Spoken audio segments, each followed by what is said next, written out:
Howdy folks, I am your Princess Katakayana and welcome to week whichever one this is of Warhammer 40k month. We will be taking a look today at a really valiant effort to make a first-person shooter in the 40k universe that, despite having tons of potential, doesn't quite come off. Let's jump in and take a look at Deathwing Enhanced Edition on the PS4.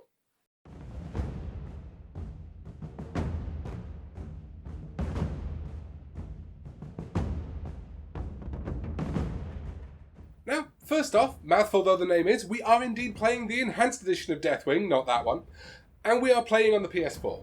The game originally came out on PC in its, well, I guess it's not Enhanced Edition, but everyone who bought it got a free upgrade across all platforms, so I think everyone's on the same page. My understanding is that it fixed some multiplayer issues and some performance issues, although there are still some of those, so I can't imagine how bad it was initially. Oh, and it added those suicide-bombing Bioblast Gene Stealers, which is not something I'd personally thank them for. Exploding enemies are about as much fun as getting this star off the top of the damn pyramid in Mario 64. No, future Iana, I will not use the flying cap. Don't say it.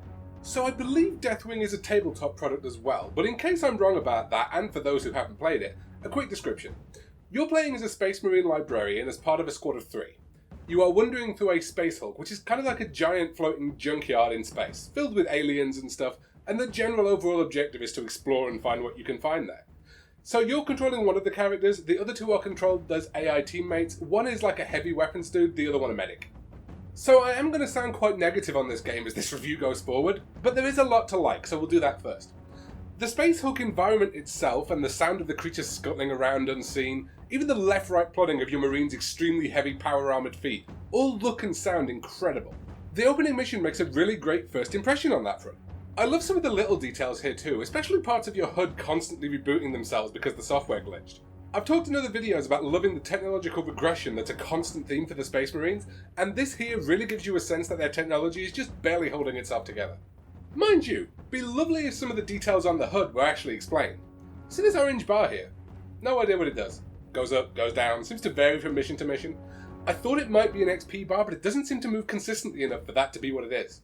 Honestly, I was going to go and look it up and put it on screen during this review or get Future Iana to do it, but, well, Future Iana is also me, and I quite like the mystery at this point. I quite like having an orange bar on screen, I've just got no idea what it is. So anyway, where were we? I played through the first mission. There are 9 in total, and on normal difficulty I'd say they take about an hour each, probably. Unfortunately, I started the second mission, and it was more or less a repeat of the first. I will fully admit at this point, I didn't complete the game entirely, and it was largely because of this issue. There just isn't enough that changes the formula of go to the place, activate the thing, go to the place, fight off a horde. See folks, there's a great novelty to me to being a Space Marine in the first person, but the game never capitalises on it.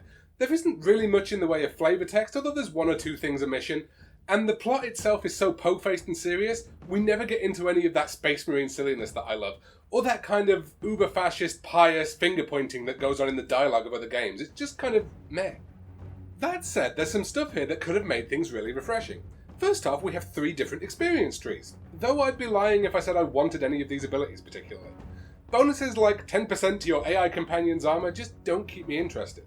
There are a variety of weapons to unlock as well, but they all just have the same issue.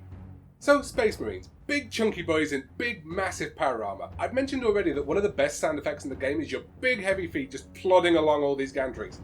The last thing I expected them to have was this recoil issue with all of the guns. Look at them, they wobble all over the place, even the smaller ones, and it actually kind of stopped me from experimenting with them. If I'm going to have to put up with the guns wobbling all over the place, I'm just going to pick the minigun where it's at least partially justified, and the damage output makes it worth it. While we're on the topic, the game does have a bunch of melee weapons, but they just aren't worth it because ranged is so ridiculously powerful, and there's no finesse to using them whatsoever. So I'm aware I'm not the first person reviewing Deathwing to raise this, but as we're talking Warhammer, if you absolutely want to nail melee combat in first person, look no further than Vermintide. I know it's not 40k, but we're getting a game coming out in 2021 called Darktide that is 40k that looks very similar, so hopefully that nails melee combat the way Vermintide does. So there are a couple of other things to go over here, and I want to point out at this stage, I'm not actually this negative on the whole game. It's just that the problems are so frustrating and they keep the game from greatness. You get the ability to hack turrets, but again, it's just not well thought through. Turrets are extremely weak, or at least they seem to be extremely weak when you're hacking them. They do perfectly well if they're shooting at you. And the moment your Marine is hit by an enemy, even the smallest ones, you are dropped right back into the Marine whether you like it or not. There is no option to take the hit and stay in the turret and let your AI teammates protect you. Again, it seems to be a great idea for a gameplay mechanic that just gets hamstrung for no particular reason. It's frustrating is the word. So a quick aside here, folks, because I want to talk about the squad AI, but I don't want to do that without letting you know where I am in video game AI generally, opinion-wise. We'll have a video game confession, we'll call it. Did we get a title card for this, future Ayana? Fine, in a strop. Okay, I thought Sheva's AI in Resident Evil 5 was pretty much okay. Didn't have to babysit her all that much. I know. Also, we're going to need some kind of equivalent for the people who didn't play Resident Evil 5. You know Thundercats? I would quite happily take Wily Kit and Cat on a mission with me. I would send Snarf to a vivisectionist. That's where I am when it comes to AI companions. Everyone good? Okay. So yeah, as I mentioned previously, you have 2 AI partners with you at all times in Deathwing, and I'd say they're probably on about the level of Sheva, who I just mentioned. They take their own initiative when it comes to killing enemies and following you, and even checking corners and looking behind them. The only slight bit of babysitting required is if you have to get them to the right side of a door if you're intent on closing and sealing it. I will say as well their audio cues are a little bit janky. I'd far rather hear the cry of, "We're being overwhelmed," if we were actually being overwhelmed. As is, I just have to ignore most of what they're saying because it's usually not relevant. Ultimately though, they're largely self-sufficient and they obey orders. The medic heals me when I ask him to, the heavy weapons dude has decent aim. Considering all the other frustrations in the game, this could have been a real pain point, and it isn't, so kudos for that, however damning with faint praise that might seem to be at this point. So yeah, this review's gonna sort of peter out a little bit here, because that's largely reflective of my experience with the game. There's nothing terribly bad about it. In fact, I know I've seemed negative in this review, but I'd say for the 4 or 5 hours I played, I enjoyed playing, and when I didn't, I stopped. It's just a shame that there's so much potential here, and it's why I'd actually love for there to be a sequel. It wouldn't take many changes to make this brilliant. Although that said, I do find myself wondering if first person is the best pick for Space Marines over, say, the Orcs. Man, would I love an Orc FPS. Marines might be suited more for a third person thing where I can see more of the environment though. And that very clumsy segue brings us to our announcement that next week I will be looking at the third person Space Marine game called, Space Marine.